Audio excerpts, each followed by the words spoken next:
our living God. Can we give the best clap, offering our praise to our living God?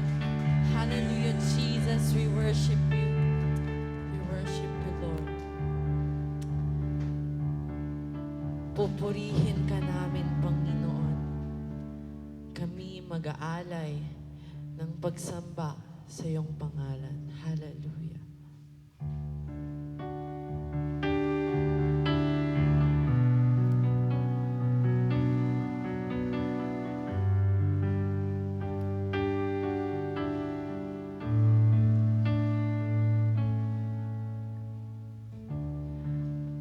Pupurihin ka, O Diyos. Ang aming alay ay pagsamba. Kaluwalhatian, buong karangalan, kapangyarihan mo'y walang katulad. Once again, pupurihin ka, O Diyos. Pupurihin ka, O Diyos. Ang aming alay ay pagsamba. Kaluwalhatian, buong karangalan, kapangyarihan mo'y walang katulad.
Ikaw ang tunay na Diyos, Ika'y walang katulad, Ika'y nag-iisa, Ikaw lamang at wala nang iba. Sa'yo ang aming awit, dinggin ang aming tinig, isisigaw sa buong mundo, isisigaw sa buong mundo, isisigaw sa buong mundo, kadakilaan mo. Purihin ka, Panginoon, Ikaw ang tunay na Diyos. Hallelujah. We praise you, Father.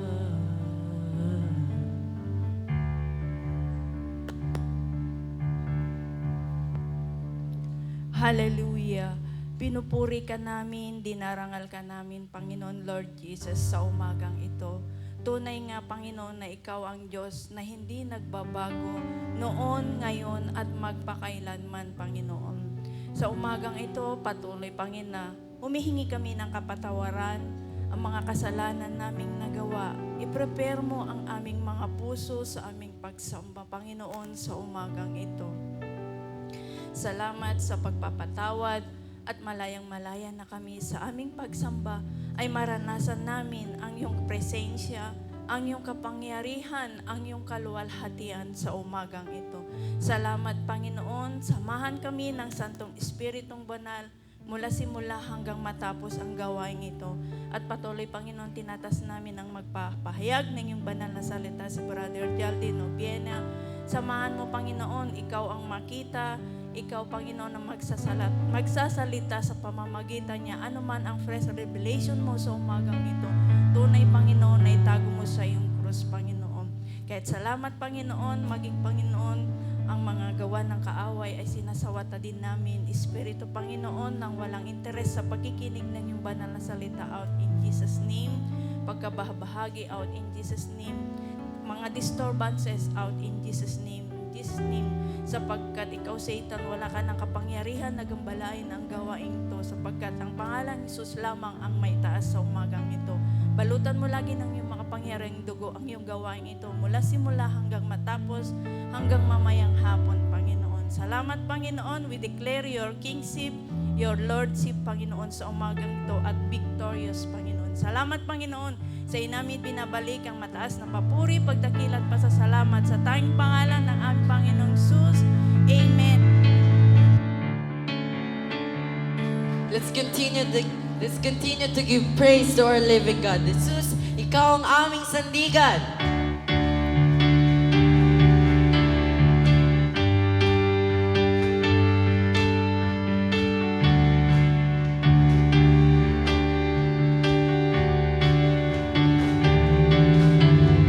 Jesus, Ikaw ang aming sandigan,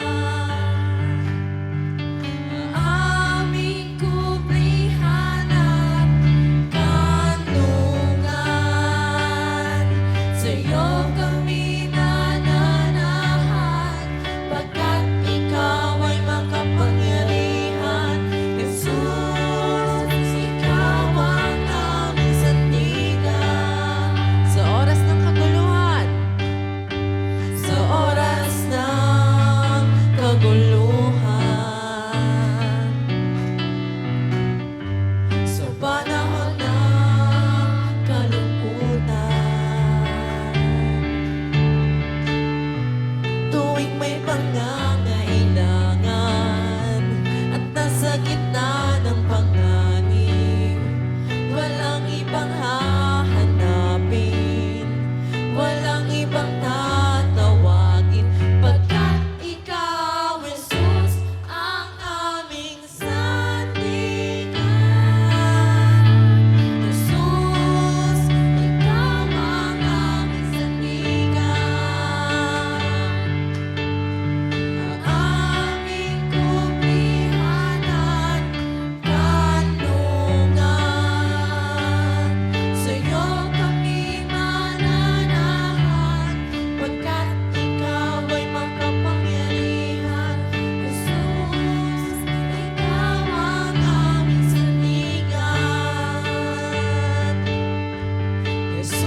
sa oras ng kaguluhan, sa panahon ng kalungkutan, tuwing may pangangailangan at nasa gitna ng panganib, walang ibang hatawarin, walang ibang hahanapin, pagkat ikaw, Jesus, ang aming sandigan. Jesus, ikaw ang aming sandigan, aming kublihan at kanlungan. Sa'yo kami mananahan, pagkat ikaw ay makapangyarihan. Jesus, ikaw ang aming sandigan. Let the people sing. Jesus, ikaw ang aming sandigan. Jesus, ikaw ang aming sandigan, aming kublihan at kanlungan. Sa'yo kami mananahan, pagkat ikaw ay makapangyarihan. Jesus, ikaw ang aming sandigan. For the last time, let's sing. Jesus, ikaw ang aming sandigan, aming kublihan at kanlungan.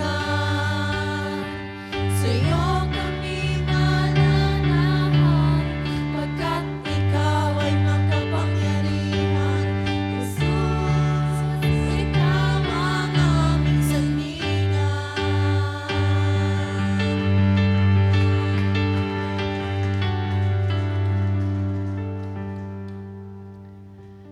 Alam niyo po mga kapatid, merong time na tinanong ko si Lord. I asked God, nung mga nasa panahon ako ng problema, yung sa sarili ko, parang hinahanap ko siya. Hindi ko maramdaman yung pagkilos niya. And I asked God, Lord, where are you? Are you still with me? Nasa tabi pa ba kita, Panginoon? And God answers, I am with you, my child. I am watching you. Ako'y laging nasa tabi mo.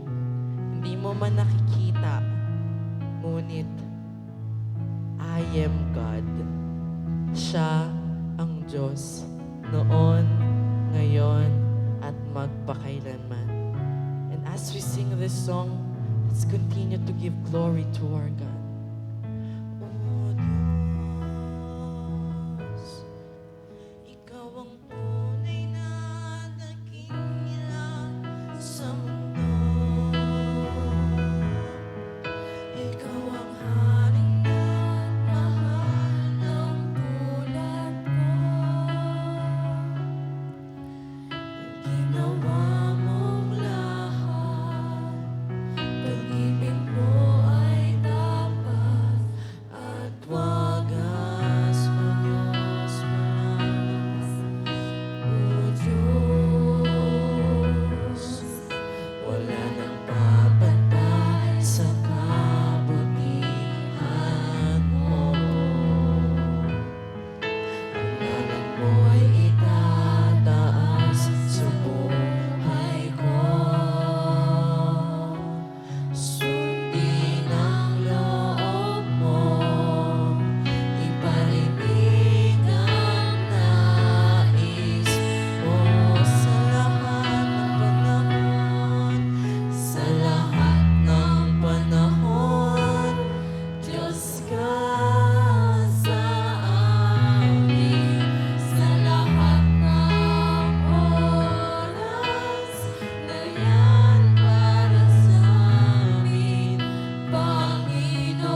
purihin ang ating Panginoon pagkat siya'y dakila, tapat, habang buhay. Siya'y mabuti at karapat-dapat na purihin. Hallelujah! We praise you, Jesus. We praise you. Sa iyo, ang lahat ng papuri. Minsan mo po natin palakpakan ang ating Panginoon. Hallelujah! Isang mapagpalang umaga po sa ating lahat. Are we blessed today? Amen. Are we blessed today? Amen. Hallelujah. You may now take your seat. And I know God is moving in this place. May I ask one question to everyone? Did you take your coffee today? Nagkape na po ba ang lahat? Uminom na po ba ng mainit na kape? Dahil sobrang lamig po ngayon at ako po ay magtuturo ng 100 slides. Hindi po. Joke lang po. Nawa po ay hindi po tayo makatulog. Bagamat sobrang lamig po ngayong umaga pong ito. Pero I know that God will be with us today. So, makibukas po tayo. Let's open our Bible in Genesis chapter 31. The title of our teaching for today is Go Back to Where We Started. In Genesis chapter 31. So, saan ba tayo babalik? So, next slide. Is anyone here experienced this? Naranasan na po ba natin maglipat ng bahay? Sino po dito mga naglipat na ng bahay? Or pumunta sa ibang lugar? Ayan po, dati ganyan po ang ginagawa ng mga Pilipino dito. When they leave the place, they bring the whole house together and which is called bayanihan. So nagkakaroon sila ng bayanihan, kasama yung mga kapitbahay nila, dinadala nila lahat ng mga ari-arian nila, lahat ng mga tao ay tumutulong doon. So, when they leave the place, they bring all their wealth, all their children, and all their families. And sometimes, their friends. So, kung makikita po natin dito sa Genesis chapter 31, so, parang nafe-feel na ni Jacob na hindi na siya welcome doon sa lugar na yun. So sometimes po, di ba, meron tayong mga place na pinupuntahan and kapag nafe-feel natin na hindi na tayo welcome or parang hindi na natin nararamdaman na tayo ay isa dun sa lugar na iyon, is umaalis tayo. Tama po ba? Tama po ba? Amen. Next slide. When God wants us to move, He occasionally make us uncomfortable and stirs up its nest. So sinasabi po sa Deuteronomy chapter 31 verse 11, pakita natin. Next slide. As an eagle that stirs up her nest, that flutters over her young, he spread abroad his wings and he took them. He bore them on his pinions. Di ba po tayo kapag lumilipat po tayo ng bahay, ang dami nating dinadala, lahat dadali natin. Kung pwede nga lang, dali na din natin, pati yung CR. Di ba? Lahat dadali na natin when we leave the place, when we leave the house, kapag lumilipat tayo ng bahay. So, the same thing din sa ating Panginoon. When God wants us to move in different place, we feel uncomfortable. Minsan, nahihirapan tayo. Magkakaroon tayo ng mga pain, sorrow, kasi we are in the process of moving. Inaalis tayo ng Diyos sa bagay na yon kung saan tayo ay nahihirapan. Kasi meron pang place na ibibigay sa atin na mas maganda kaysa sa pinaglalagyan natin. Amen po ba? Amen po ba? Amen. So, with my lyrics dyan. Ayun. So, next one. Pag-aralan naman po natin yung characteristics ni Jacob. So, Jacob's characteristics that we must avoid. Katangian ni Jacob na dapat nating iwasan. Ano ba yung mga katangian ni Jacob na nakita natin sa Genesis chapter 31? So, sinasabi po, pwede po ba natin buksan ang ating mga Bible? So, wag po natin papakita yung verse dito. I want everyone to open their own Bible, even if it's in their smartphones or a physical Bible, for us to know how to open our Bible. Amen po ba? Kaya po ba natin gawin yon? So we will not flash some verses here so that we can know how to open our Bible. So let's open our Bible in Genesis chapter 31 verse 17. It says, "So Jacob put his wives and his children on camels, and he drove all his livestock in front of him. He packed all the belongings he had acquired in Padam Aram and set out for the land of Canaan, where his father Isaac lived. At the time they left, Laban was some distance away, shearing his sheep. Rachel stole her father's household idols and took them with her. Jacob outwitted Laban the Amorian, for they set out secretly and never told Laban they were leaving."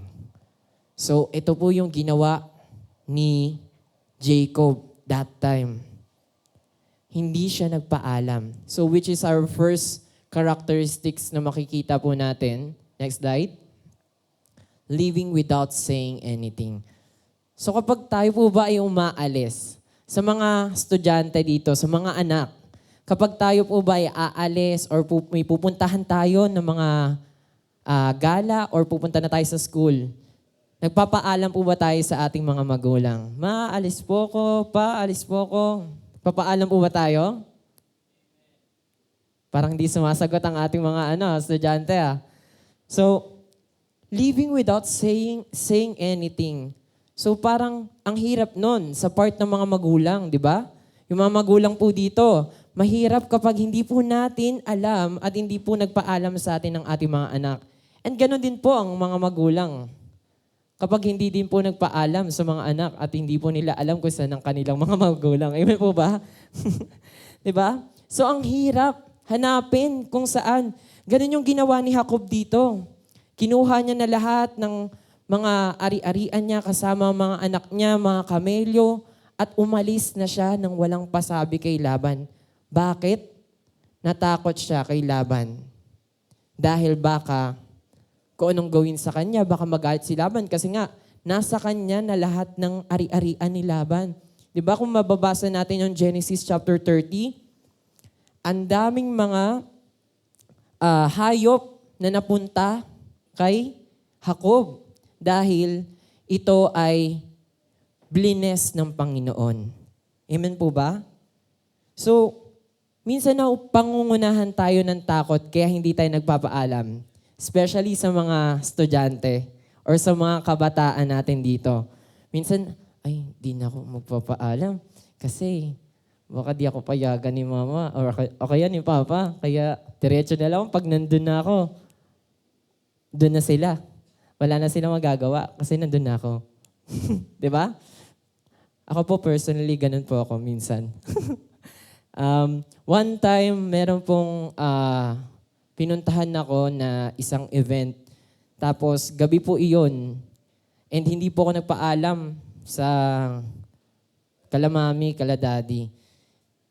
At nalobat pa ang aking phone that time. So, hindi ako makontak. Hindi nila malaman kung saan ako. Ano po iyon?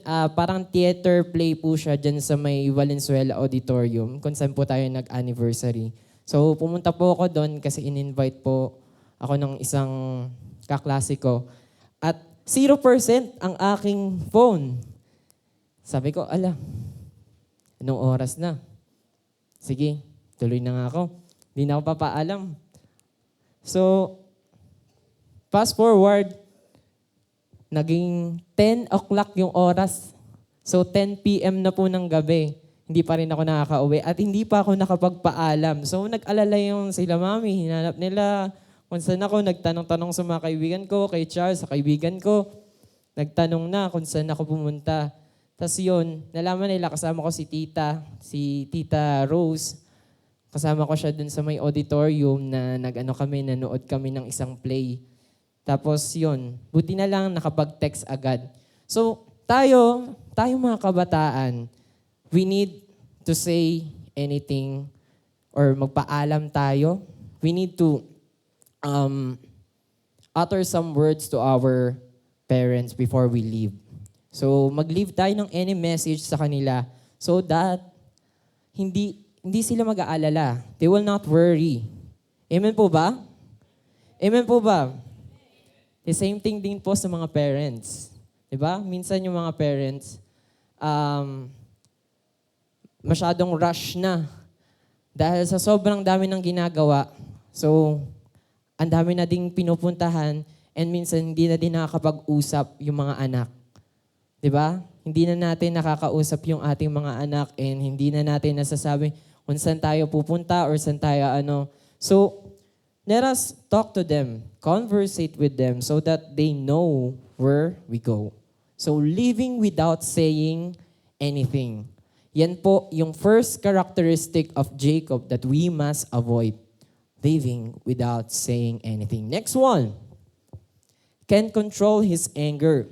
So we can read it on. So in verse 38, it says, for 20 years, Genesis chapter 31 verse 38. Genesis chapter 31 verse 38, it says, for 20 years I have been with you, carrying for your flocks in all the time. Your sheep and goats never miscarried. In all those years, I never used a single ram of yours for food. If I never showed you the carcass and asked you to reduce the count of your flock. No, I took the loss myself. You made me pay for every stolen animal, whether it was taken in a broad daylight in the dark of night. So dito po, nagalit na si Jacob. So, dahil nalaman na ni Laban na umalis itong si Jacob dahil 3 days na ang nakakalipas. And kinompronta na siya. Laban confronted Jacob. And dito makikita natin, naghalit si Jacob. Sabi niya, 20 years ako naglingkod sa'yo. 20 years akong gumagawa dito. Pinaglingkuran kita para makuha ko ang lahat ng ito. Ako nagbayad ng mga namatay na mga hayop mo. Ako lahat gumawa ng mga ginagawa mo dito sa sa fields. So hindi napigilan ni Jacob. Bakit? Kasi nga, parang sinisisi siya ni Laban. Na bakit hindi ka nagpaalam? Bakit hindi ka which is dapat hindi natin gagawin. Let us control ourselves. Ako po personally, I experienced this na hindi mapigilan yung galit. Kapag meron tayong gustong sabihin, lalo na sa parents natin, we always have a, what do we call this? A conversation. Every time we eat on the table, we always have a, parang bangayan ba, kumbaga. Lagi kaming nagsasagutan, especially kay Daddy dahil si Daddy, meron siyang mga ginagawa or sinasabi.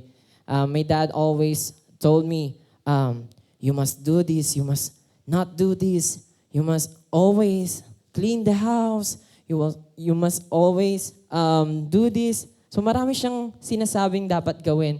And minsan, di ba tayo, tao lang tayo, marami tayong, minsan napupuno na tayo na madami tayong naiisip and dumadagdag pa yung stress. So nagkakaroon tayo ng anger, kumbaga. Hindi na natin nakokontrol sa sobrang dami na naiipon in our hearts.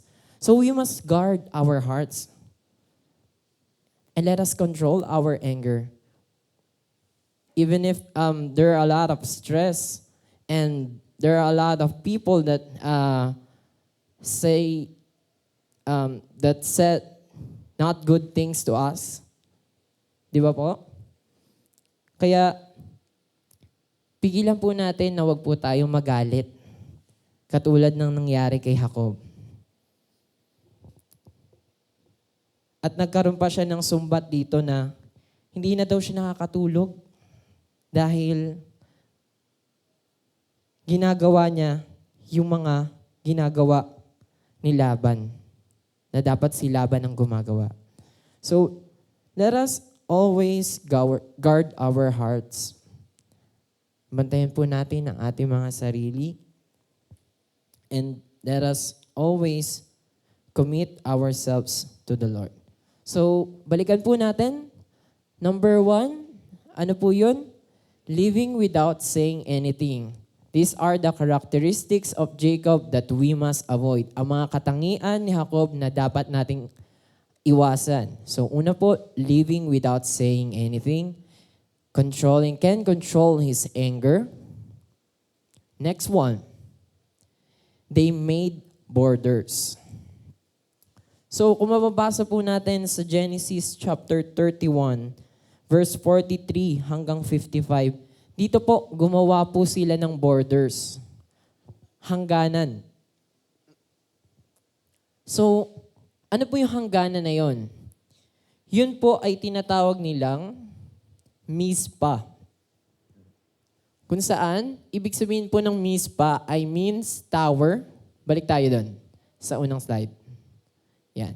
Means watchtower or lookout and is first mentioned in the Bible in Genesis chapter 31 hanggang 45 hanggang 49.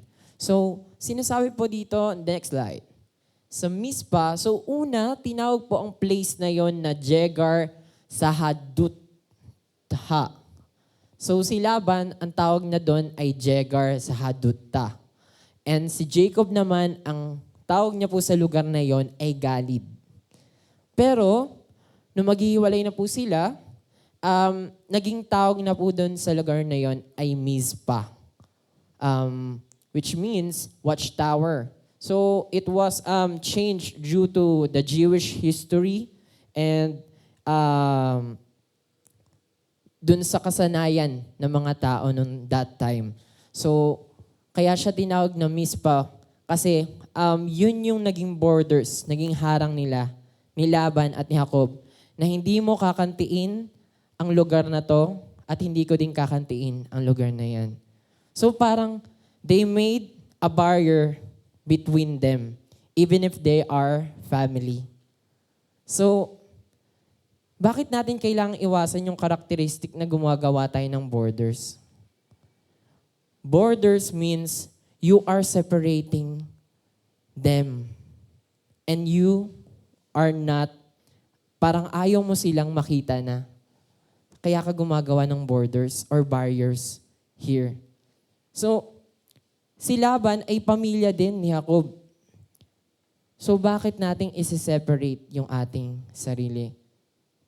So we must avoid this kind of attitude and characteristic na separating natin. Ay, napapatawad na kita, okay na, pero ayaw kita makita.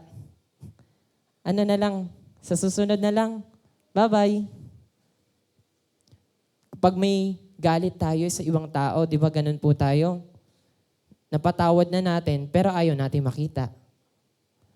Sabi natin, pinatawad na natin yung isang tao, pero meron pa rin tayong barriers. May borders tayong nilalagay. So let us change this kind of attitude.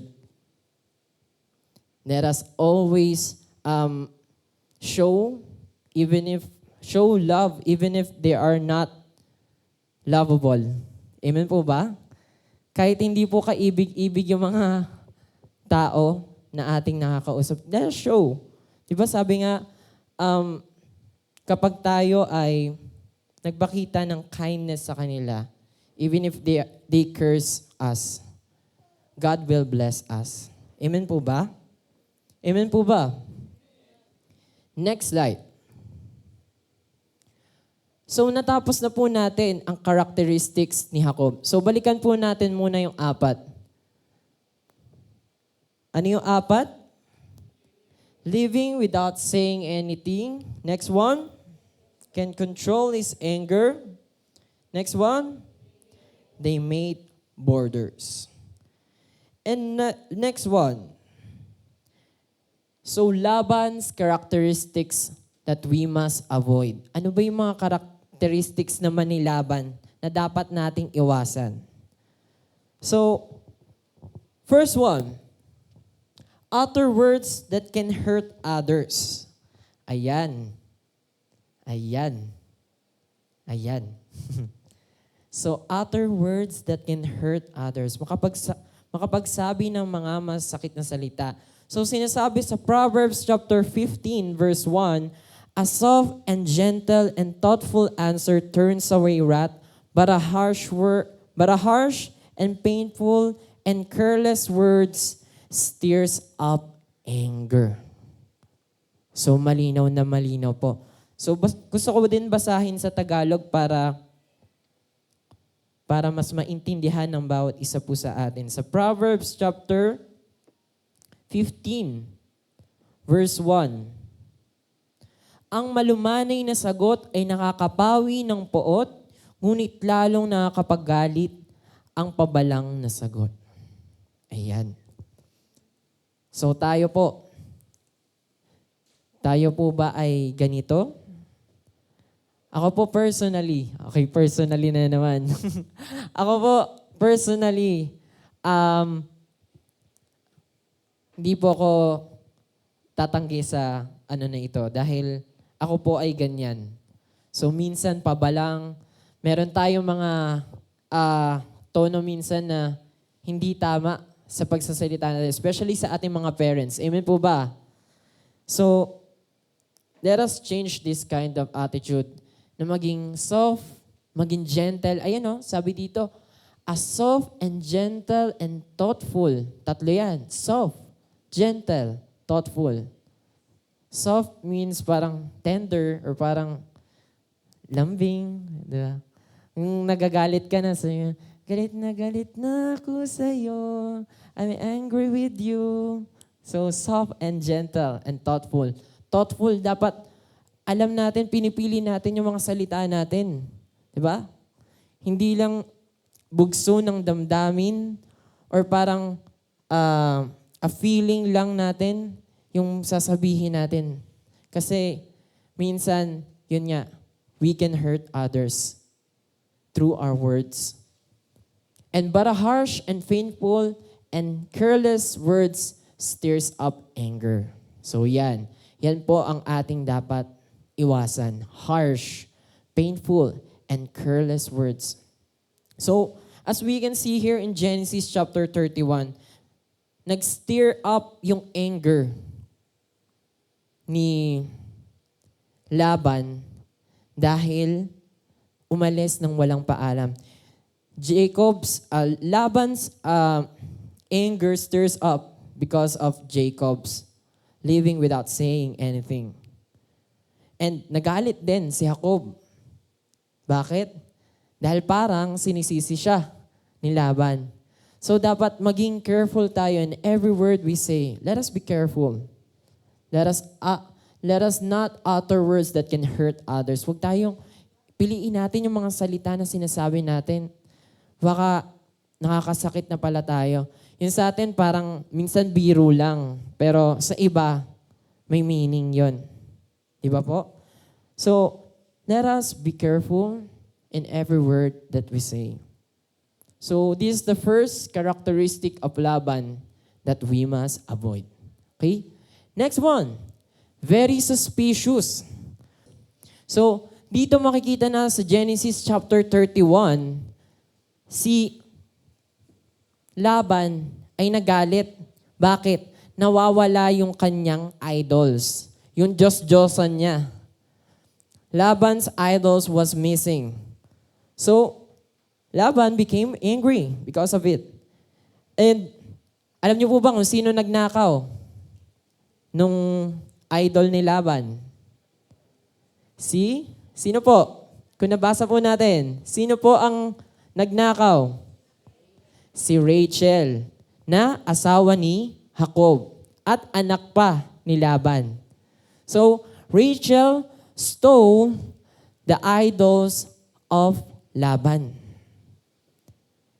And Laban became suspicious to Jacob. Naging ano siya, mapanghinala. Ala, nawawala yung idols ko, yung mga Diyos-Diyosan ko. Baka kinuha ni Jacob. Ma-check nga lahat ng gamit. So, chinek. Doon na din nagalit si Jacob. Dahil chinek lahat ni Laban yung mga gamit ni Jacob. So, sometimes kapag tayo ay mapanghinala, or when we are very suspicious in our life, we sometimes destroy other people or even hurt them. So let us be careful with that. Huwag tayo lagi mapanghinala na parang, ay, baka ganito yan. Baka kinuha niya yung ganito ko. Hala, baka, puro tayo hala. Anyari na sa atin. Diba? So, let us be careful with this. Na let us control ourselves na hindi tayo laging parang suspicious, mapanghinala tayo. Kasi it stirs up anger. Ano din siya ng anger ng ibang tao. Amen po ba? So balikan nga po natin, before tayo mag-proceed, ano nga ulit yung mga characteristics ni Laban?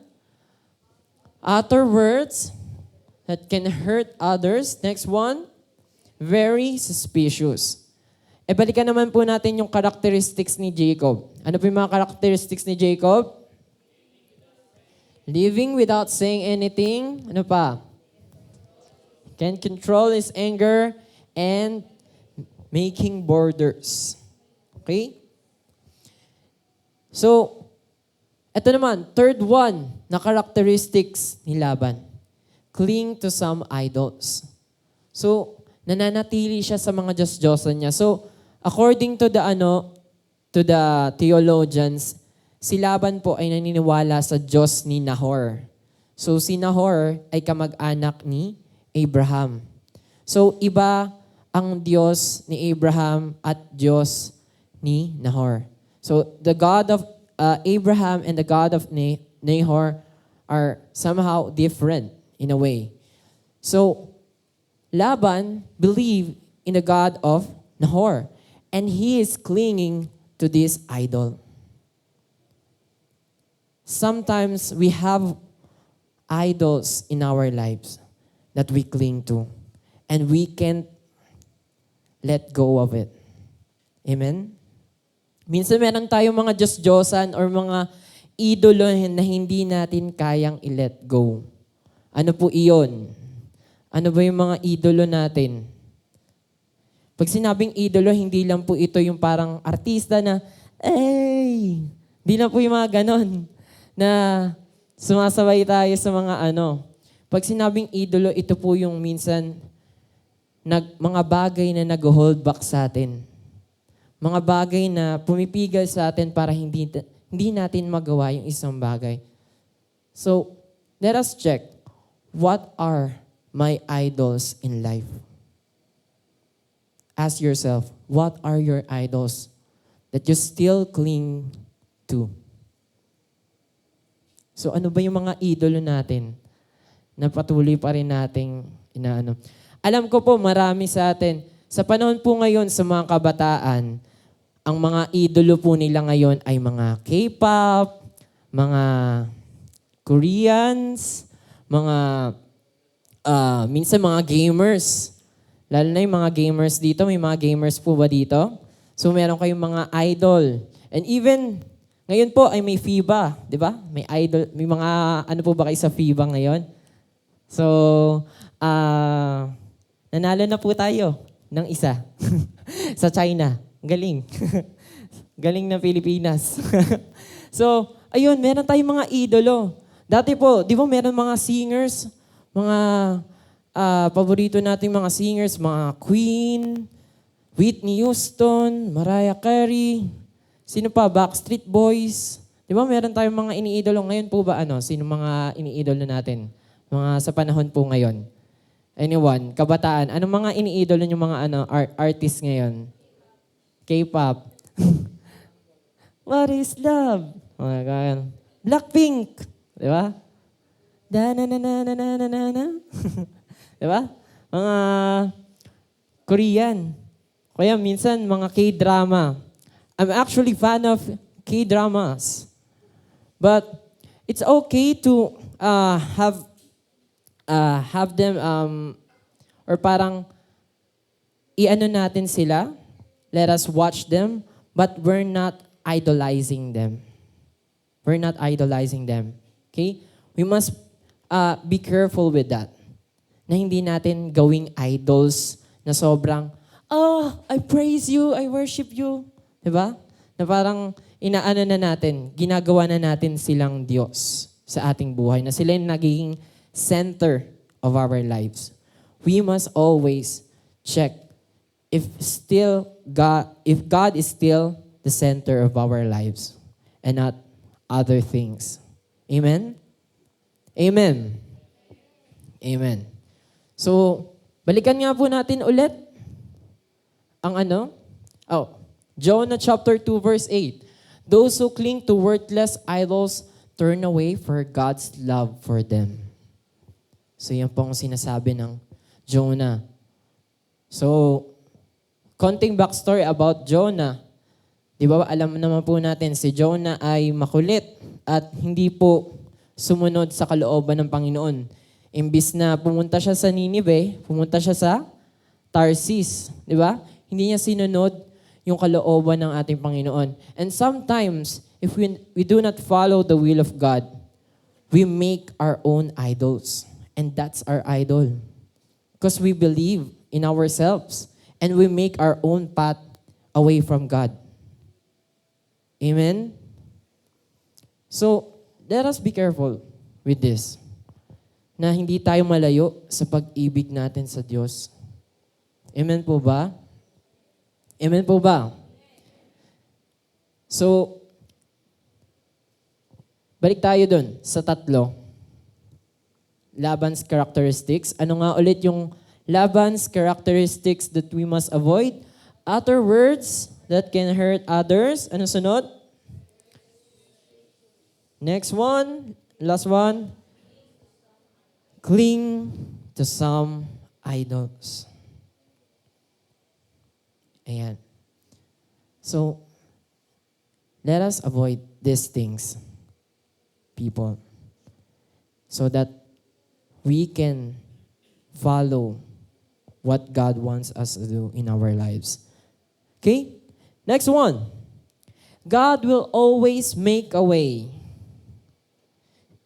In Psalms chapter 18 verse 30, this God, His way is perfect. The word of the Lord proves true. He is a shield for those who take refuge in Him. So dito po, sinasabi in Genesis chapter 31, verse 3, Then the Lord said to Jacob, Return to the land of your father and grandfather, to your relatives there, and I will be with you. Kapag may sinasabi po ang Panginoon sa atin, let us follow it. Sometimes it's so hard to follow God because we're not uncomfortable with it. Amen? But it says here in Psalms 18, His way is perfect. Perpekto po ang way ng Panginoon. Hindi nga lang madali.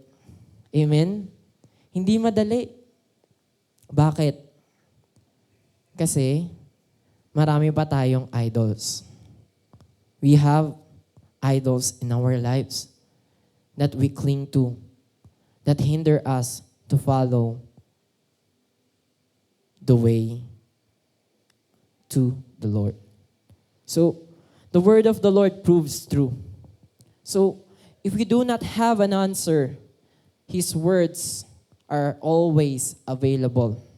So, tanong ko po sa atin, nabubuksan pa po ba natin ang ating mga Bible? Or nagdidikit-dikit na yung ating mga Bible? Dahil hindi na natin nabubuksan. Or yung ating application sa phone, wala nang strict. Meron pong kasing application, there's an application in our smartphone that you will see how many times or frequently times you open your Bible. So makikita po doon kung ilang beses natin binubuksan yung ating mga Bible. So tayo po ba, honestly speaking, do we always read our Bible? Amen. Parang mahina po ah. So, it says here, the word of the Lord proves true. So let us find the answer in His word so that we will know our path. Because this is our guidelines. This is our guide for our journey in our lives. Amen? So next one. God will always do something we didn't expect. So gumagawa ang Diyos ng hindi natin inaasahan. Amen po ba? Parang akala natin wala nang mangyayari pero meron pala siyang gagawin na kakaiba. So, dito po, mababasa po natin dito sa Genesis chapter 31 na si Laban ay kinausap ng isang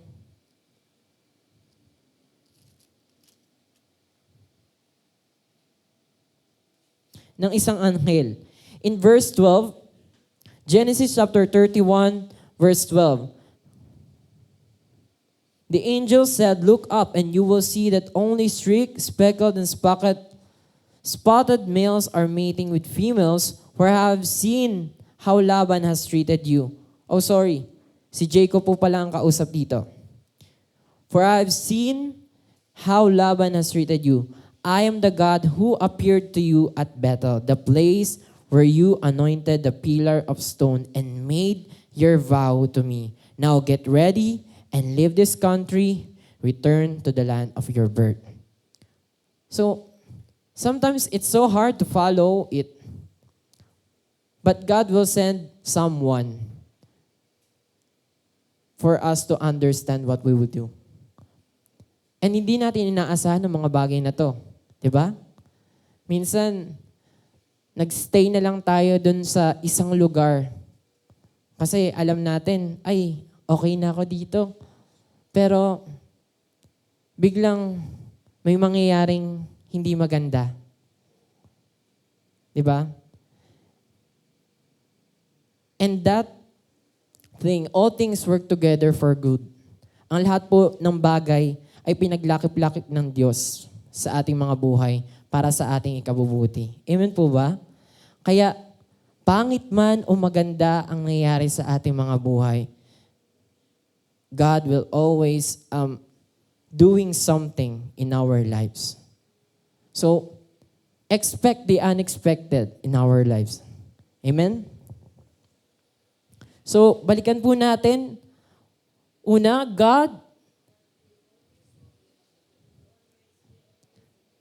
ano po yung una? God will always make a way. Next one. God will always do something we didn't expect. Next one.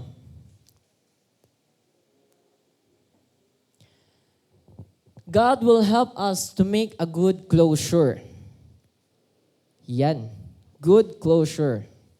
So, kung mababasa po natin yung mga last verse ng Genesis chapter 31, verse 43 up to 55, Jacob's, it is the Jacob's treaty with Laban. So ito na yung nagkaroon ng kasunduan si Jacob at si Laban. Sabi nila, o sige, magkaroon tayo ng kasunduan na itong batong ito yung magiging natin na hindi mo ko kakantiin dyan sa lugar na yan at hindi mo ko kakantiin sa lugar na yan. So, nagkaroon sila ng good closure before Jacob leave the place of Laban. So, tayo, in a relationship. So, sino pong mga may in a relationship dito? So, kapag nagkaroon ng breakup, yung isang or yung dalawang tao na in a relationship, 'di ba? Ang hirap magkaroon ng good closure when they break up or pag sila ay naghiwalay. Bakit? Bakit kapag ang hirap magkaroon ng kapag yung dalawang mag-girlfriend and mag-boyfriend ay nag-break up or nag-break? Kasi nga, hindi nagkakaroon ng maayos na pag-uusap. Nagkakaroon ng misunderstanding ang bawat isa. Amen po ba? So we must avoid this kind of attitude na we live without saying anything. Kaya nga ng characteristic ni Jacob, di ba? Kailangan kausapin muna natin. Magkaroon tayo ng good closure sa sino man na tao before we leave them. Because God will help us to make a good closure. Ang Diyos ang gagawa ng paraan para sa atin. Amen po ba? Amen po ba? Okay. Next one and last one. Ayan. Malapit na po matapos. Alam ko po, inaantok na ang iba. Pero ito po, God will be with us wherever we go. Pwede po ba nating basahin yung Deuteronomy 28, verse 6 to 16? Sige po, let us open our Bible.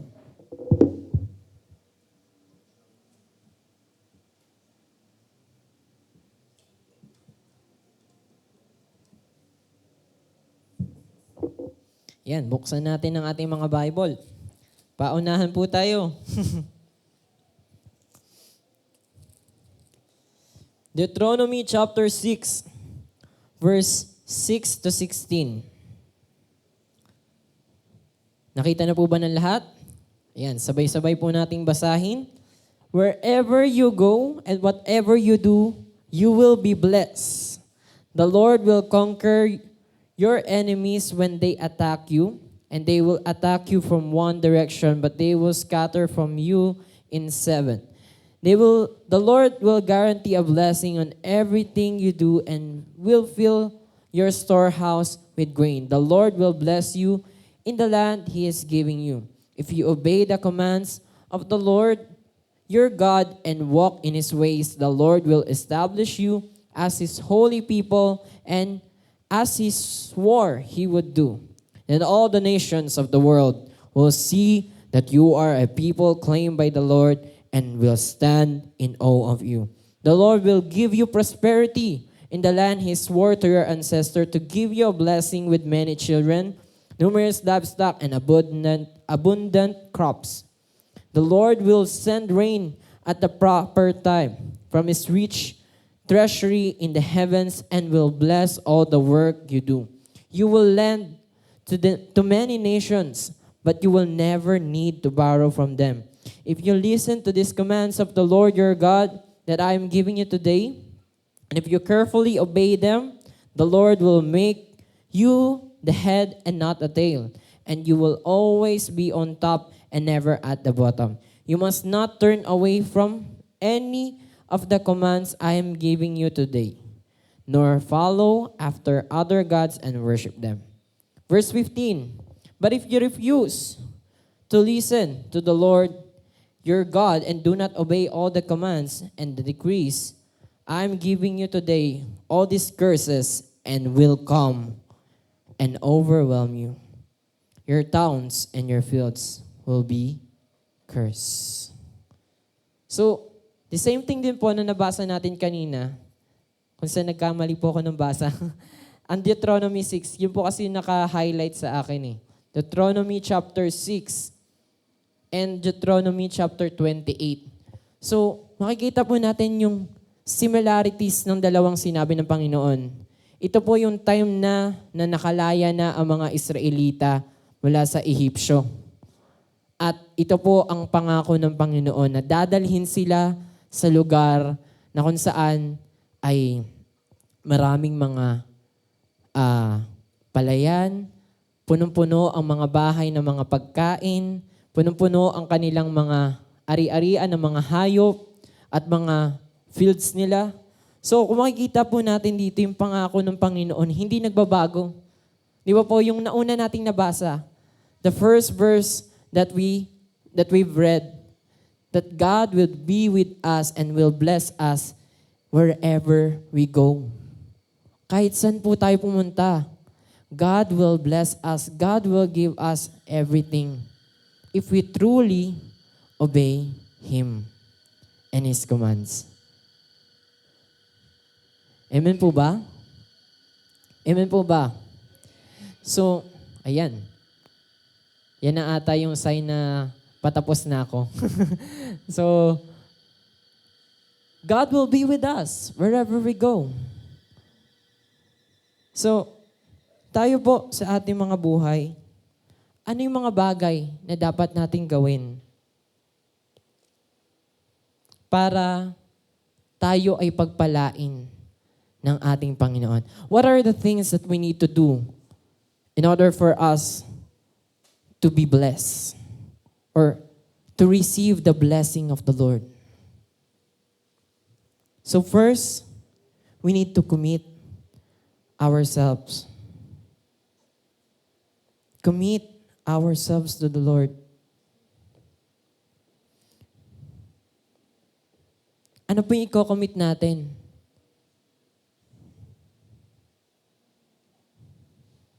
Sinasabi po ng Proverbs chapter 16, verse 3, commit your works to the Lord. Submit and trust to them. And your plans will succeed if you respond to His will and His guidance. So commit our works, our life, ourselves, lahat na ng R. Let us commit everything to the Lord. Alam niyo po, mahirap mag-commit sa Panginoon. It's so hard to commit in the Lord. Kasi we have a lot of things to do. Sometimes we say, I'm so busy, I have a lot of things to do, so I can't commit myself in attending or doing some things. Diba? Minsan we have excuses.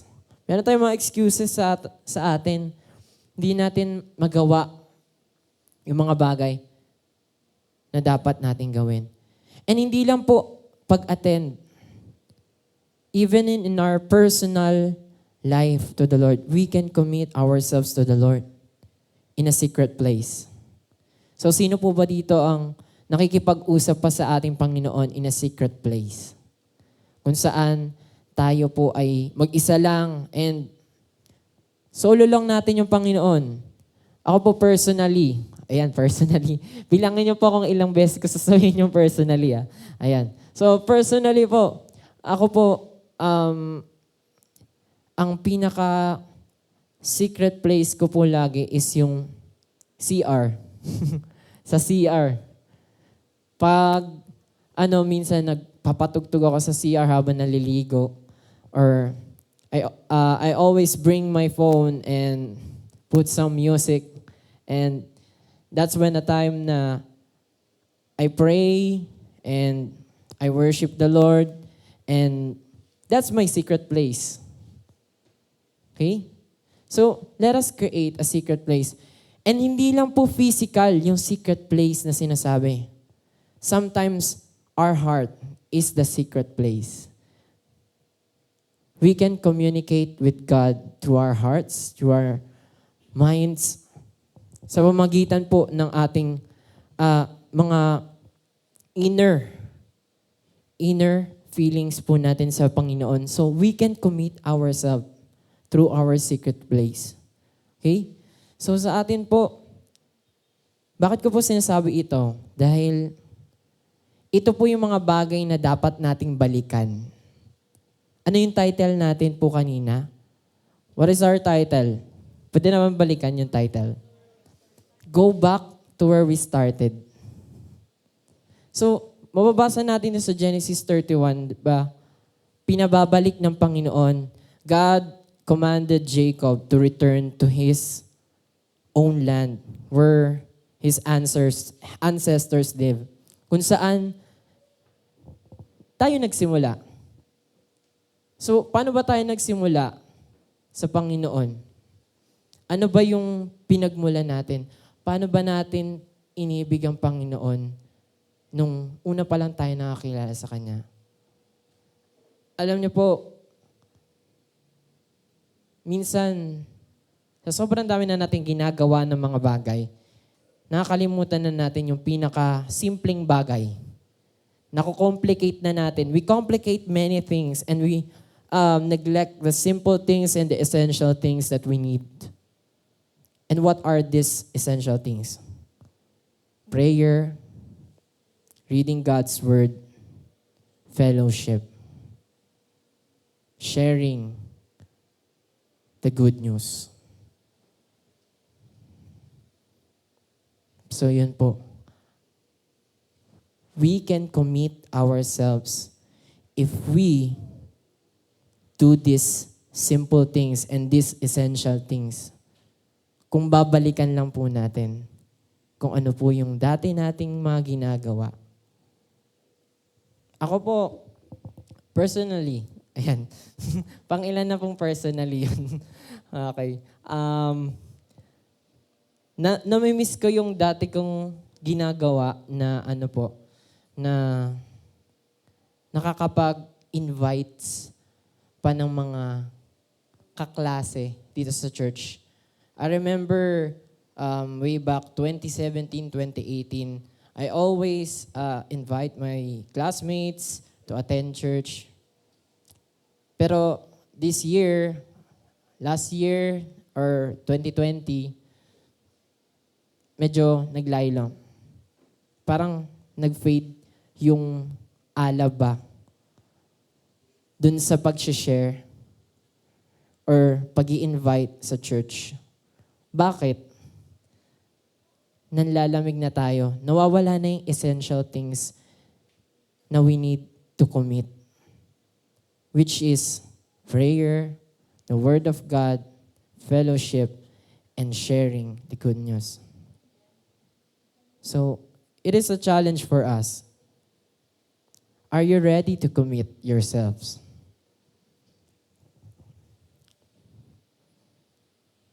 Are you ready to commit yourselves to the Lord?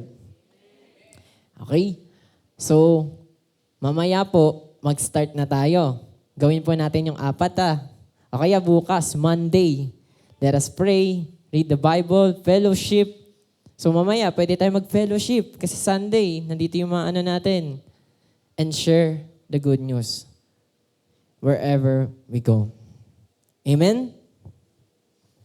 Okay, next one, obey. Balik. Obey. Di pa tapos. Obey pa lang. Obey pa lang tayo, obey. So, obey.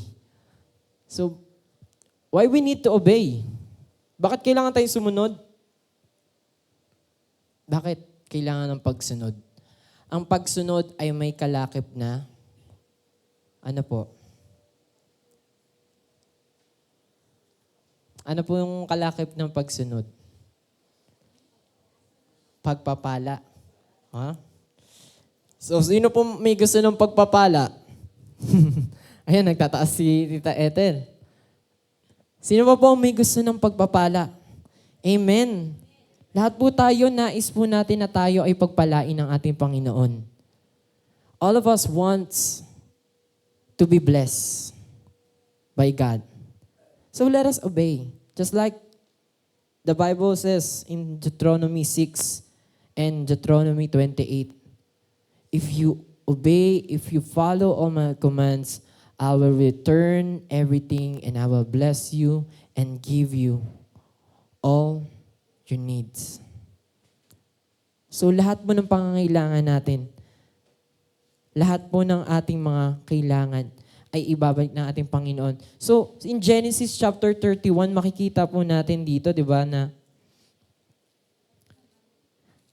sobrang dami ng mga ari-arian na halos 1/4 or 3/4 pala ng mga ari-arian ni Laban ay napunta na kay Jacob. All the wealth of Laban is now on Jacob's part. Bakit? Dahil kasama niya ang Diyos at sumusunod siya sa anumang pinapagawa ng Diyos sa kanya. Tayo po, kaya po ba nating sumunod pag sinabi ng Panginoon, anak, lipat ka, di ka dyan. My son, you're not there. You're not there.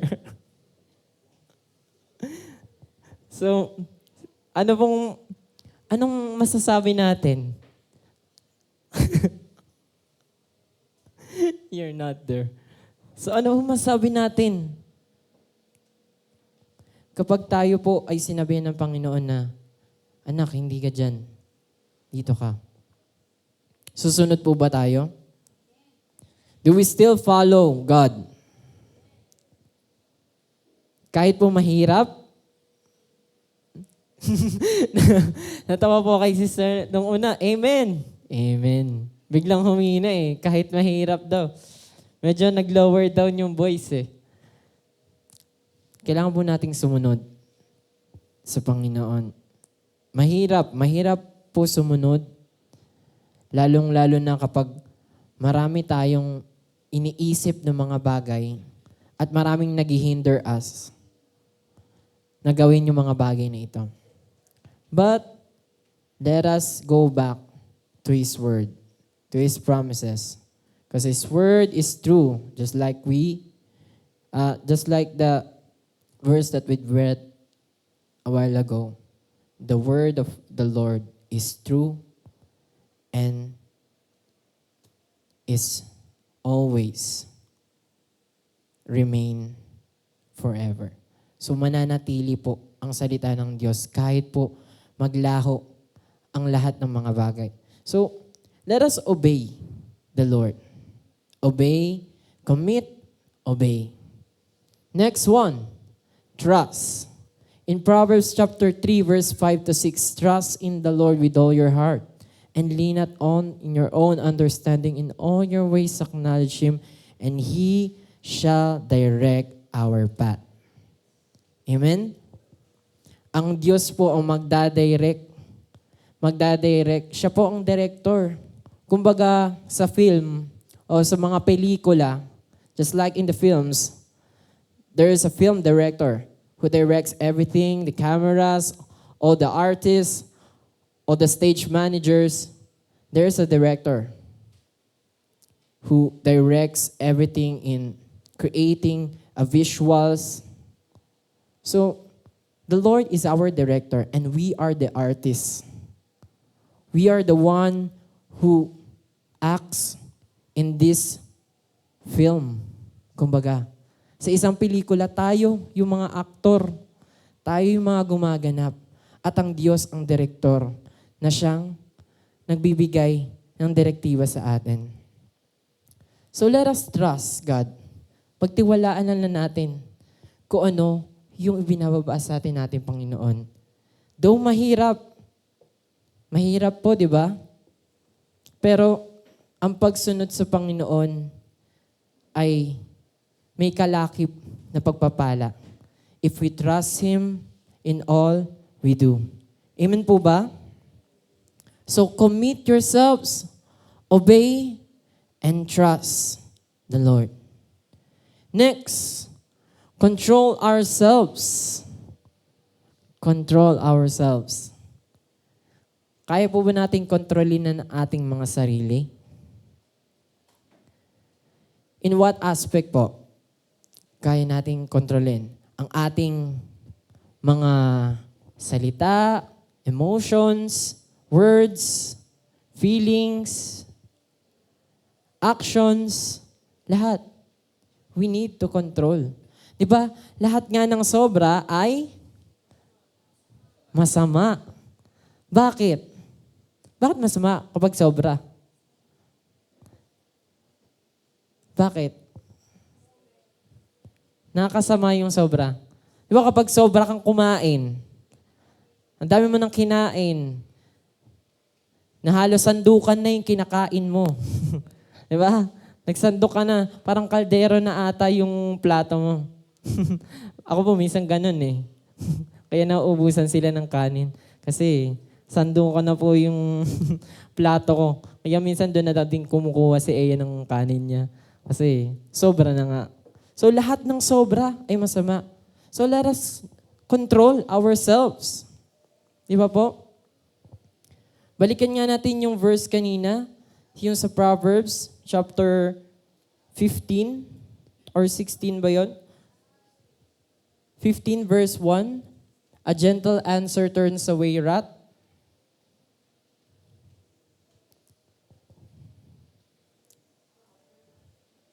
Proverbs 15:1. Yan. So, a soft and gentle. We need to be gentle. Kailangan natin maging gentle. Hindi laging diba? Kailangan natin yung hello. Ano pong mas prefer nyo? Ano yung mas gusto nyo? Yung o yung ano pong mas gusto nyo? Yung nauna or yung nahuli? Diba? Mas gusto natin yung gentle. Diba? Mas nakakaano siya ng ano kaysa yung sobrang ano natin. Pero gagamitin naman po natin sa tama yung pagiging gentle natin. Diba? Mamaya, pinapasigaw na pala tayo. Kunwari, kailangan nating sumigaw or lakasan yung boses natin. Gentle pa din tayo. Lalo na sa mga kumakanta. Kumakanta, di ba? Gentle na gentle. Tapos ang kinakanta nyo, praise, di ba? So, hindi ka. Di ba? So, dapat i-akma din natin, di ba? So, let us know how to control ourselves. Hindi lang yung puro buga ng buga. Maging thoughtful din po tayo na sinasabi dito. Soft, gentle, thoughtful. Answer turns away wrath. So nakakapawi siya ng galit, ng puot kapag tayo po ay marunong mag-control ng ating sarili. Amen po ba? Piliin po natin ang mga sinasabi natin. So paulit-ulit ko pong sinasabi ito sa atin kasi alam ko po sa atin, marami po hindi natin kayang pigilan. Personally, ako po. Ayan, pang ilang personally ka na ngayon. So, personally, ako po, hindi ko po kayang pigilan minsan yung galit ko kapag lalo na kay Josiah. Pag hindi po siya maayos sa gamit niya. Kapag magulo po, sabihin ko, sabihin mo kay Josiah yung damit niya, hindi niya pa din naayos. Pero hindi po ganito yung boses ko, medyo mataas pa po yun. Mas mataas pa po sa normal na boses. Pero anyways, let us be gentle. Soft, gentle, and thoughtful. Control ourselves. And last one, balikan natin yung slides na yung commit, obey, trust, control ourselves, and bless others. Dito po, sa Genesis chapter 31, bago po umalis sila Jacob at simulan yung barriers na ginawa nila, si Laban po ay nagbigay ng blessing sa kanyang mga apo, sa lahat po ng mga anak nila Jacob. Basahin po natin sa Genesis chapter 31, verse, wait lang, titingnan ko po kung tama ay aking binabasa. Pasensya na po, naduduling po kasi ako eh. Genesis 31 verse, ito po, 49. But it was also called Mizpah, which means watchtower. For Laban said, may the Lord keep watch between us to make sure that we keep this covenant when we are out of each other's sight. If you mistreat my daughters or if you marry other wives, God will see it even if no one else does. He is a witness between us. And, fast forward po tayo. So, nagkaroon po sila ng kainan after that. The verse 53, sinasabi po dito na, then Jacob offered a sacrifice to God there at the mountain and invited everyone to a covenant feast, and they had eaten. They spent the night of the mountain. Laban got early next morning, and he kissed his grandchildren and his granddaughters and blessed them. Then he left and returned home. So before we leave a place, let's bless this. So i-bless po muna natin before we leave 'Di ba? Hindi tayo aalis sa isang lugar or sa isang tao na hindi natin sila i-bless. Kahit na nakakagawa sila ng mali sa atin. Amen po ba? Even if they did a lot of things, bad things to us, we need to bless them. Diba? In Matthew 5, bless those who curse you. Or Matthew 6, rather. Matthew 5 or 6? 5. Bless those who curse you. So, let us always know these things. Let us commit, obey, trust, control ourselves, and bless others. Then,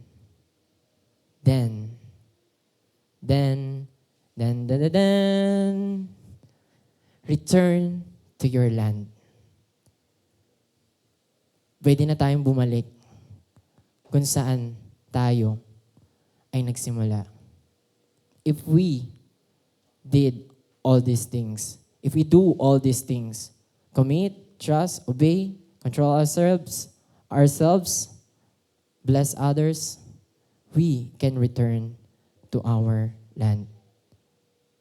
Amen po ba? Ano ibig sabihin ng return to your land? Ano po yun? Babalik ako sa dati kong pinanggalingan? Kung galing po ako ng Cebu, pupunta ako ng Cebu?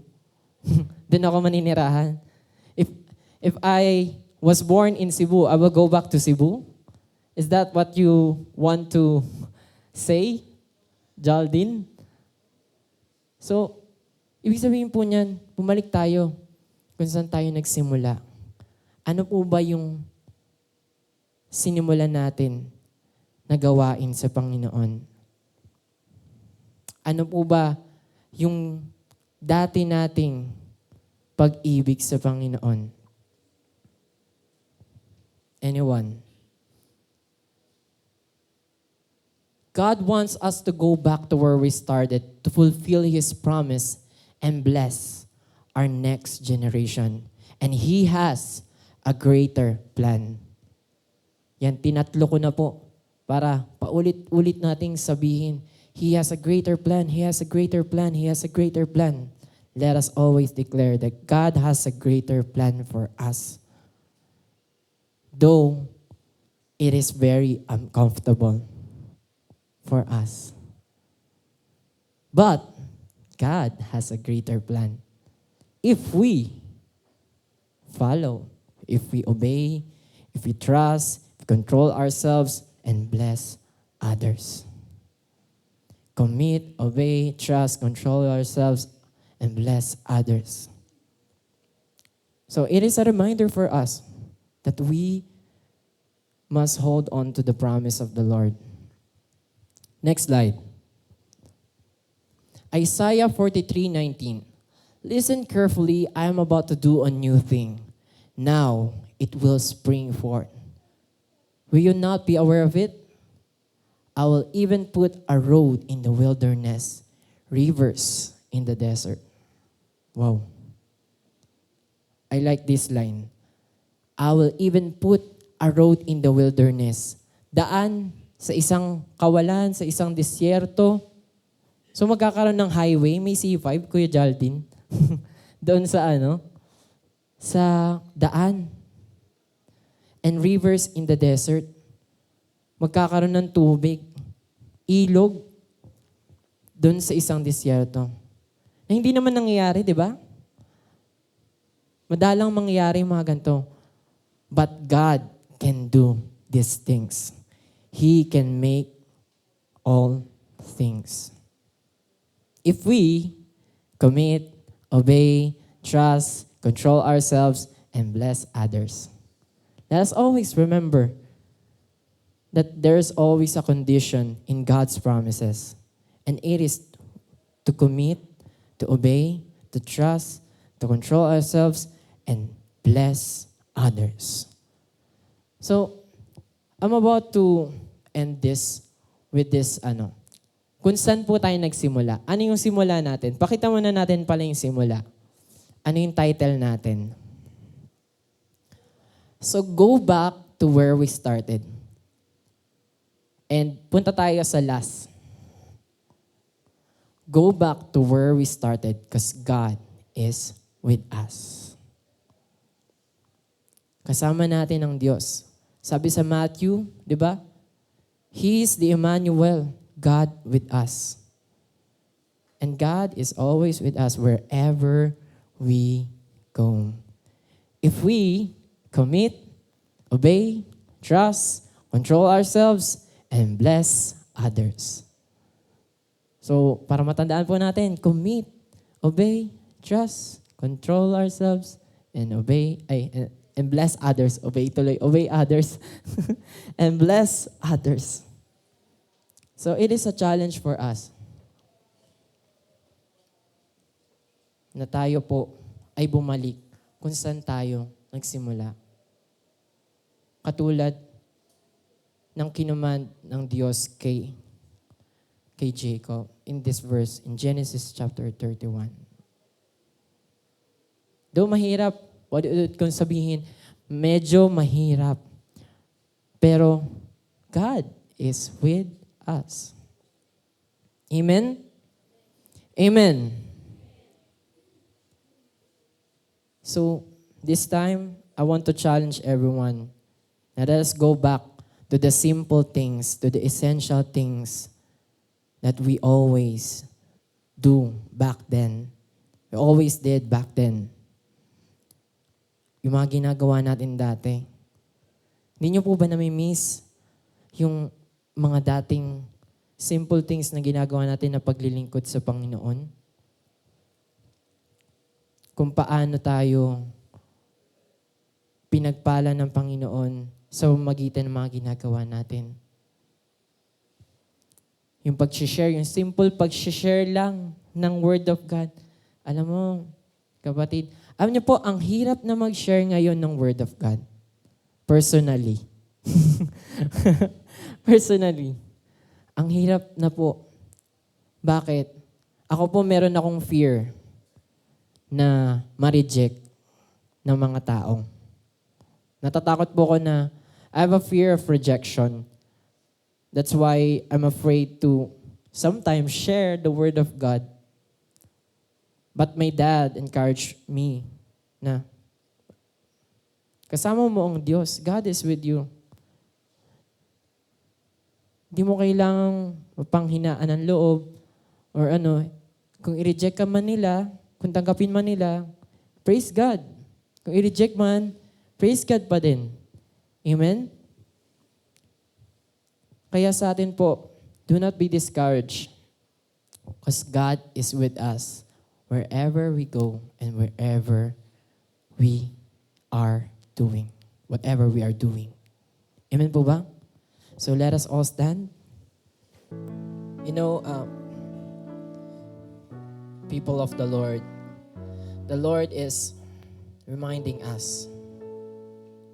Let us go back to where we started. Let us commit ourselves to Him. And as we sing this song, let us remember all the things that we did when we first encountered God.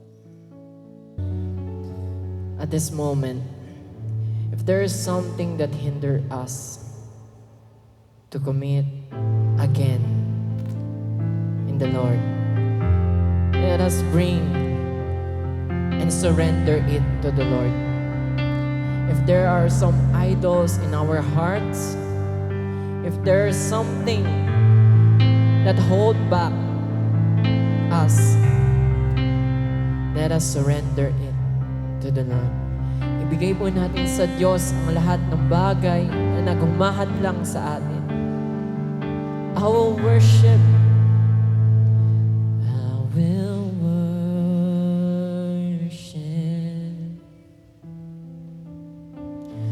I will worship you. I will worship. I will worship.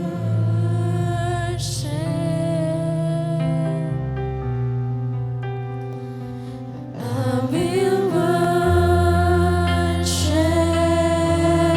you.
taas ng ating mga kamay. Let's lift our hands. I believe And I believe in you.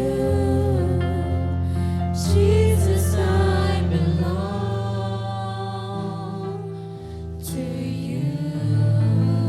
You're the reason that I live, the reason that I Jesus, I believe. I believe. Oh, I believe in you. Jesus, I Oh, I belong. You're the reason that I live, the reason that I sing with all I am. Hallelujah. Oh, hallelujah.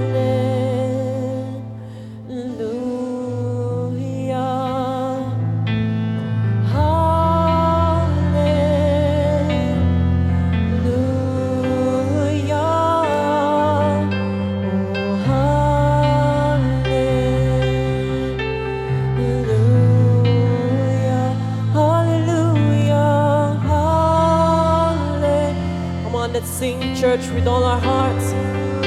Hallelujah. Hallelujah.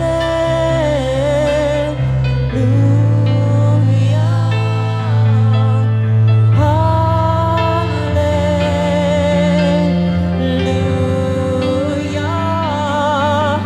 Oh, hallelujah.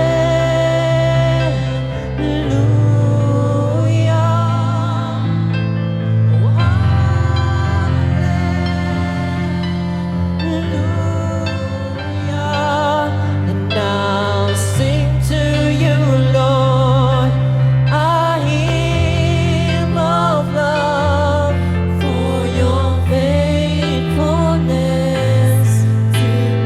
I carried it, oh, I carried it, everlasting, everlasting, you'll never let me go.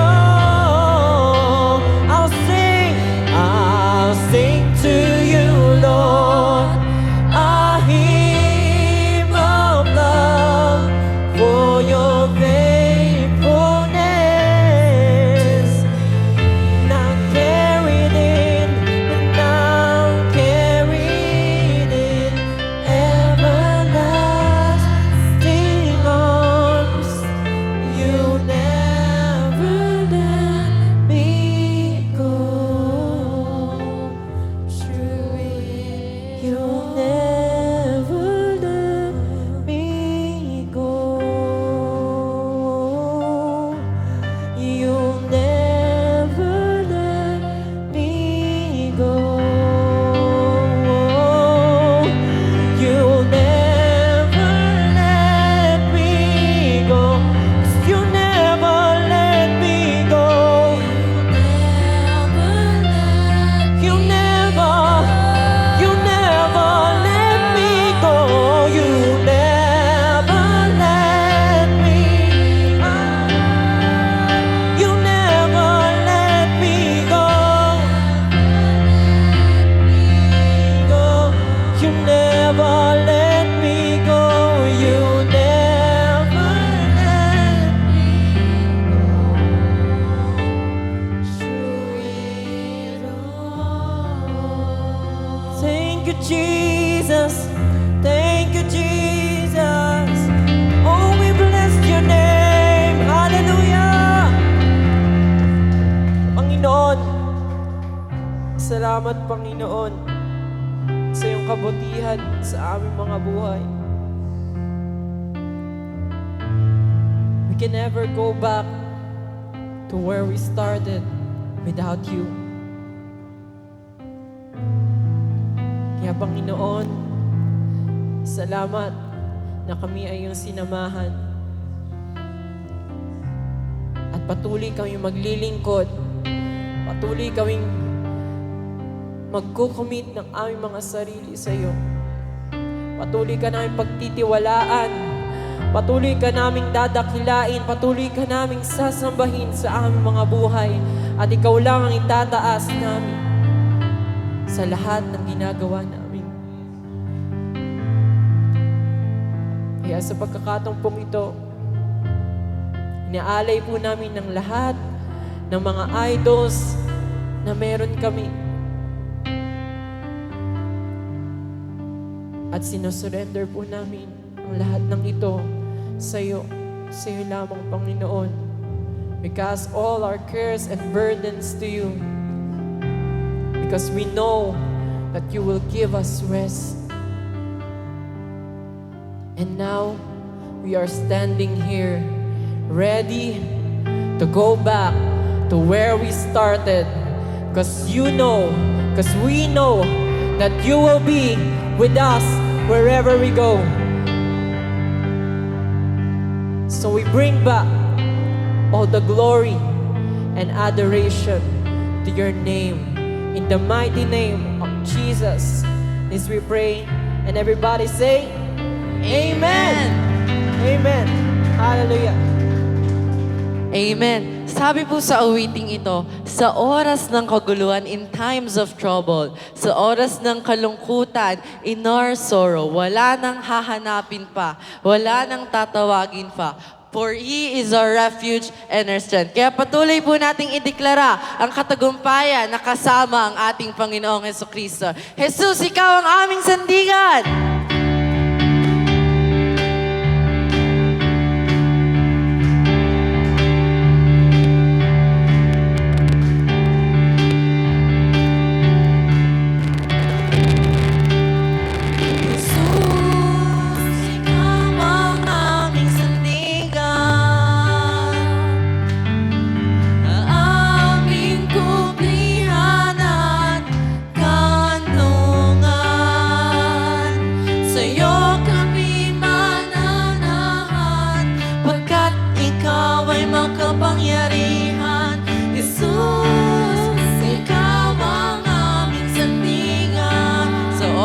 Kaguluhan. Sa oras ng kaguluhan, sa panahon ng kalungkutan, tuwing may pangangailangan at nasa gitna ng panganib, walang ibang tatawagin, walang ibang hahanapin, pagkat Ikaw, Jesus, ang aming sandigan. Jesus, Ikaw ang aming sandigan. Ang aming kublihanan, kanlungan. Sa'yo kami mananahan, pagkat Ikaw ay makapangyarihan. Jesus, Ikaw ang aming sandigan. Minsan pa po nating awitin. Jesus, Ikaw ang aming sandigan. Ang aming kublihanan, kanlungan. Sa'yo kami mananahan, pagkat Ikaw ay makapangyarihan. Jesus, Ikaw ang aming sandigan. Sa oras ng kaguluhan, sa oras ng kaguluhan, sa panahon ng kalungkutan, tuwing may pangangailangan at nasa gitna ng panganib, walang ibang tatawagin, walang ibang hahanapin, pagkat